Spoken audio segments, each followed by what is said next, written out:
Russell Gagan from Russell's Fishing Tech coming back at you with another fishing report. Today is Saturday, May 28th. First of all, happy Memorial Day weekend to everybody out there. Hopefully you're getting on the water and catching some fish. Also, happy birthday to my oldest daughter. It's her birthday today. But I wanted to give you a little fishing report here. I think for the fourth straight year now, I was able to get out with my buddy Matt, and actually my other buddy Matt, who were kind of celebrating his birthday weekend. We came out, the three of us today. We headed out and fished the Milwaukee area, kind of just a little north of Milwaukee, quite a bit south of Port Washington, and we found quite a bit of fish. It was really good, very similar to the last couple of trips that we've had. But things are changing a little bit here. I can see the progression is starting to happen. And what do I mean by that? Well, when we were here a week and 4 days ago or so, the last time I did the report, most of the cohos, if not all the cohos, were right up on top of the surface. Our best rods were high lines with 5/8 ounce weights, so 25 to 40 feet with double O Dodgers. Today, definitely things changed a little bit. Stubby Dodgers were absolutely on fire on high divers with braided line. We were running them anywhere between 25 and 35 feet out. The best rod, the stud rod of the day, no doubt about it, was the Salmon Candy UV Coho Killer Stubby Dodger with a No Mercy UV slider fly. This setup right here had to have 10 bites today. I mean, it was crazy. I had that out on my side of the boat, 33 feet out with a regular sized diver. That was good. Matt had on his side the same thing he had last time, the Steely Candy custom Stubby Dodger. This one's got an all chewed up Doughboy slider fly. He had that out 25 feet. That was really good as well. We got a couple bites on double O Dodgers on the boards. They're still good. The best one probably was the UV Fire Dot. That went probably 3-4 times. Some of the orange ones, the Steely Candy, the Coho Killer, those each took a couple hits as well. We even took a couple bites on Doc's thin fins. We had a crazy day and a crazy amount of bites today. It was a ton of fun. But one of the things I wanted to do today was I wanted to start to focus a little bit more on kings. So we started with 1, 2, 3, I think 4 king rods of our 9, and we ended with 5 king rods of our 9. We were able to land 3 nice adult salmon, and we lost 1.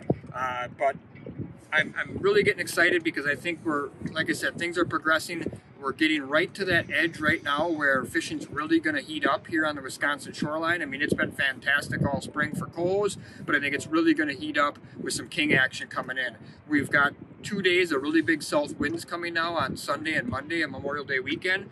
If that holds true, I think it'll get a south current going. It'll also warm up the water a little bit. And I think what's going to happen is you're going to see, the whole Wisconsin shoreline start to heat up with king fishing. And even some of those northern ports, Sheboygan, Manitowoc, Two Rivers, Kewaunee, should start seeing fishing really increase and pick up here as early as next week. What did the kings come on? Well, the trusty old green jeans went again. That was actually the one that took the biggest one, a nice 20-some pounder or 20 pounder that I reeled in on a wire diver out 81 with a Novocaine fly. There's not much left of it, but that was that only went. I mean, it went a couple times, a couple of coho bites, and that one big king bite. And then the hottest one was the Jackson's Barracuda, and that honestly was only out there probably for an hour. We put that on a rigger and it was down 61. That took a big king and lost a big king. And as I said, it was only out there for an hour after we had caught quite a few cohos and had a lot of action. We pulled a coho rod and put that Jackson's out.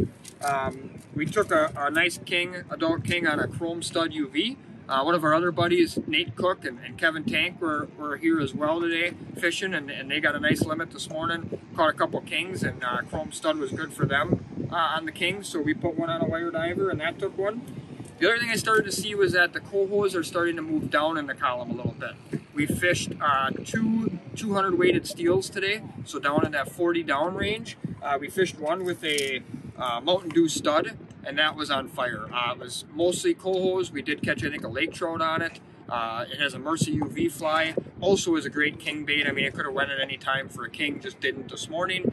But I'm starting to see them cohos, even them real nice ones, them 6-7 pounders, starting to suck down in the water column, and you're starting to catch them a little deeper on some of the wire divers and on the steels or coppers. with a bigger flasher fly on it as well. So the other one I had on my side was a blue stud. That went a few times as well. It wasn't quite as hot as the Mountain Dew stud, but it did go 3-4 times as well. So we had a fantastic day. We focused on 70 to 90 foot of water primarily. We did go out, we made one east pass out as far as 150 and then kind of worked our way back in a little bit, but we had probably 30 to 35 bites this morning with 3 guys and 9 rods. And we boated our 15 fish limit and had just an absolute ride. So what a fun Memorial Day weekend. I hope you guys get a chance to watch this. And then one thing I'd like you to do is, if you've been out fishing or you're gonna get out fishing, show us some pictures down in the comments section of this video. Maybe show us a picture of what you've been catching this spring. Maybe even comment what your favorite bait's been or what your hottest bait's been. Maybe some of the baits that I've been talking about this spring in the videos or whatever have been working for you. Feel free to click down in the comments button and put a comment down there or a picture if you've had a nice catch, so we can interact a little bit. And then if you haven't subscribed yet, please subscribe to my channel, Russell's Fishing Tech. Good luck and good fishing.